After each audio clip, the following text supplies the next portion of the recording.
आज हम अध्ययन करेंगे सिंपल सिलेंड्रिकल प्रोजेक्शन के बाद सिलेंड्रिकल इक्वल एरिया प्रोजेक्शन, बेलनाकार सम अक्षेत्र प्रोजेक्शन। तो समस्त ग्लोब के लिए एक ऐसे बेलनाकार समक्षेत्र प्रक्षेप की रचना करनी है जिसका जो मापक है वो हमें 1:320 लाख दिया गया हो और उसमें अक्षांश का जो इंटरवल है वो 15 डिग्री और देशांतर का जो इंटरवल है, जो अंतराल है, वो 30 डिग्री दिखाया गया है। तो सबसे पहले हम क्या करेंगे, फर्स्ट स्टेप में दिए गए मापक से ग्लोब का अर्धव्यास ज्ञात करेंगे, यानी कि आर ज्ञात करेंगे। और आर ज्ञात करने के लिए प्रदर्शक भिन्न होता है, जो हमारे पास आर एफ होता है, और उसके साथ गुणा करते हैं हम पृथ्वी का वास्तविक अर्धव्यास। और पृथ्वी का अर्धव्यास जो हमें अगर सेंटीमीटर में निकालना है तो हम सेंटीमीटर वाला लिखेंगे, अगर हमें निकालना है इंचों में तो इंच लिखेंगे। तो यहाँ पर हमारे पास प्रदर्शक भिन्न दिया गया है हमें 1:320 लाख। तो आर ज्ञात करने के लिए 1/320 लाख गुणा पृथ्वी का वास्तविक अर्धव्यास होता है 640 लाख। तो हमारे पास जो वैल्यू आई वो आई 2 सेंटीमीटर। दूसरा स्टेप जो रहता है भूमध्य रेखा की लंबाई 2πr ज्ञात करने के लिए आर की वैल्यू 2 सेंटीमीटर है। तो 2πr 2 multiply 22 divide by 7 multiply R हम करेंगे 2 गुणा 22/7 गुणा में 2, जो वैल्यू आएगी वो हमारी भूमध्य रेखा की लंबाई। तो यहाँ हमें प्राप्त हो गई 12.6 सेंटीमीटर। और तीसरा इसमें रहता है देशांतर रेखाओं के बीच की दूरी, उनके बीच का अंतराल कितना दिया गया 30 डिग्री। तो 12.6 गुणा 30 डिग्री डिवाइड बाई 360 हमारे पास 1.05 सेंटीमीटर जो आएगा वो देशांतर रेखाओं के बीच कितनी दूरी होगी, कितनी होगी 1.05 सेंटीमीटर लेंगे। अब चौथा जो स्टेप रहता है अक्षांश रेखाओं की संख्या, कि कितनी अक्षांश रेखाओं का हमें निर्धारण करना है। इंटरवल कितना दिया गया अक्षांश का, यहाँ पर 15 डिग्री दिया गया। तो हम इस कैसे निकालेंगे, कुल अक्षांश बटा अक्षांश अंतराल। हमारे पास कुल जो अक्षांश होते हैं वो 180 होते हैं और अंतराल दिया गया है 15 डिग्री का। तो हम क्या करेंगे, इसको जब इससे डिवाइड करेंगे तो हमारे पास कितना आ गया 12 अक्षांश रेखाएं प्राप्त हो गई। पांचवा जो स्टेप है देशांतर रेखाओं की संख्या, और अंतराल देशांतर रेखाओं में कितना है 30 डिग्री। देशांतर रेखाओं में अंतराल दिया गया है 30 डिग्री का। तो इसको भी उसी प्रकार निकालेंगे। कुल देशांतर कितना है 360 होता है, देशांतर अंतराल होता है हमारे पास 30 डिग्री। तो इसको भाग करेंगे तो हमारे पास कितना आ गया, देशांतर रेखाओं की संख्या भी 12 हो गई है।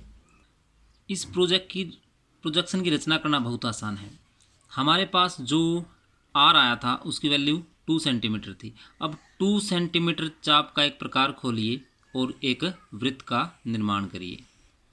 जब हमारे पास 2 जो हमारे पास आर था, आर से हमने 2 सेंटीमीटर की चाप खोल करके एक चाप लगाई, और उसके अंदर हमने क्या किया, जो सेंटर पॉइंट है उस पर क्या करेंगे, हम लंब डालेंगे और वही लंब नीचे तक लेके आएंगे जहाँ तक सर्कल को वो टच ना कर जाए। ऊपर से लेके हमारे पास ये P1 है, ये हमारे पास P वैल्यू है, और ये P डैश पॉइंट हो जाएगा। अब इसके बीचों बीच अब लंब किस पे डालना था, ये E है, ये E डैश है। E और E डैश के ऊपर ये लंब डाला गया है।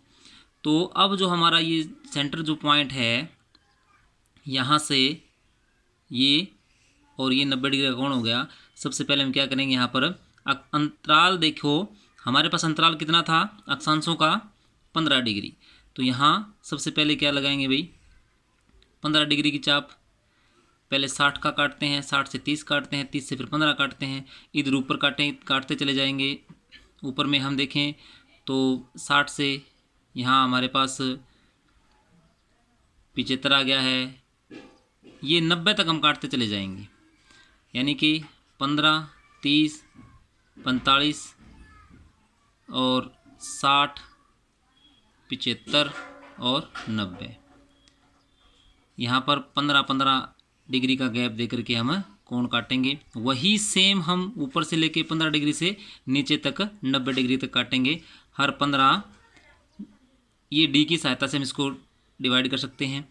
अब जो पॉइंट आएंगे उन पॉइंटों को हम यहाँ आगे तक बढ़ाएंगे, जो भी पॉइंट आ रहे हैं उनको हम, जो भी पॉइंट प्राप्त हुए उन पॉइंटों को हम यहाँ आगे तक लेके आएंगे। कहाँ तक? अब ये जो हमारे पास जहाँ हमारा ये सर्कल है, इस सर्कल के पास से हम एक लाइन ऊपर से लेकर नीचे तक खींचेंगे। जहाँ तक हमारा P पॉइंट और P डैश जो तल है वहाँ तक इस रेखा को खींचेंगे ऊपर से नीचे, और एक सीधी रेखा खींच रहे हैं। और जो हमारे पास ये सेंटर लाइन है, इस सेंटर जिस लाइन को हमने अक्ष मान के कोण काटा था, उसी सेंटर को हम आगे बढ़ाएंगे। हमारे पास जो वैल्यू थी कितनी थी? 12.6 सेंटीमीटर। तो यहाँ से यहाँ तक 12.6 सेंटीमीटर एक रेखा का निर्माण करेंगे, और उस रेखा को हम फिर क्या करेंगे?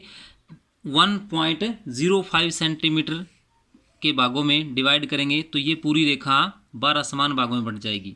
अब ये हमारे पास E प्राप्त हो गया, और यहाँ पर Q है, ये हमारा E इक्वेटर है, यही हमारा इक्वेटर हो जाएगा। और हम अब क्या करेंगे? जो हमारे पास कोण थे और कोण से जो पॉइंट आगे तक बढ़ाए गए थे, उन पॉइंटों को हम क्या करेंगे? डैश के द्वारा इस लाइन तक खींच देंगे, और बाद में फिर उनको ये जो लास्ट लाइन है जहाँ तक 12.6 सेंटीमीटर की जो रेखा है, वहाँ पर जितनी लाइन हमने यहाँ लगाई है, सेम वही लाइन ये बाहर की लाइन यहाँ तक लेके जाएंगे, और ऊपर की लाइन भी यहाँ से यहाँ तक लेके जाते हैं, और इस लाइन को मिलाते हैं 12.6 तक। और फिर हम क्या कर देंगे? इसको जितने भी जो पॉइंट है यहाँ पर 0 से 15 डिग्री, 15 से 30 डिग्री लाइन, और 30 से फिर 45, 45 से 60, और 60 से ऊपर लगाएंगे 75, और लास्ट की लाइन जो होगी 90 डिग्री। तो हमारे पास ये हो गया, हमारे पास ऊपर का पार्ट, ये नॉर्थ का पार्ट हो गया है। यही सेम डिटो हम 15, 30, 45, 60, 75 और 90 की लाइन नीचे लगाएंगे, तो ये हमारे पास प्राप्त हो जाएगा हमारा साउथ पार्ट। इस साइड में हम इसका रचना करेंगे। ये 0 डिग्री था, 0 डिग्री से क्या किया? इक्वेटर है 0 डिग्री, यहाँ से लिखेंगे हम इसको 15, 30, 45, 60 और 90। और उसी प्रकार अब ये 6 पार्ट ऊपर हो गए हैं, 6 पार्ट नीचे हो गए हैं इस लाइन के।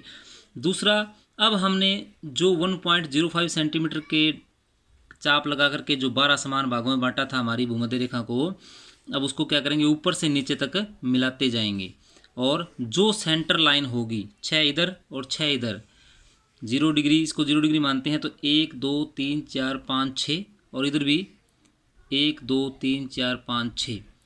अब ये जो इंटरवल है कितने का? 30 का। तो ये 0 डिग्री हमारी है, 0 डिग्री लाइन है ये। इसको अगर R पॉइंट मानते हैं 0 डिग्री को, और नीचे वाले पॉइंट को हम साउथ को M पॉइंट मानते हैं, तो इससे 30 डिग्री, 30 से 60, 60 से 90, 90 से 120, 120 से 150, 150 से 180, इस प्रकार इसकी रचना करेंगे। यहाँ पर लिखेंगे वेस्ट, और यहाँ पर लिखेंगे हम ईस्ट। ये ईस्ट पार्ट है, ये वेस्ट पार्ट है, और ये हमारा इक्वेटर है, ये हमारा नॉर्थ पार्ट है, ये हमारा साउथ पार्ट है। फिर हम यहाँ लिखेंगे स्केल 1:320 लाख, और यहाँ पर दिखाएंगे इंटरवल ऑफ पैरेलल्स हमारे पास 15 डिग्री था, और इंटरवल ऑफ मेरिडियंस हमारे पास 30 डिग्री था। तो हमारे पास ये बनकर तैयार हो जाता है सिलेंड्रिकल इक्वल एरिया प्रोजेक्शन।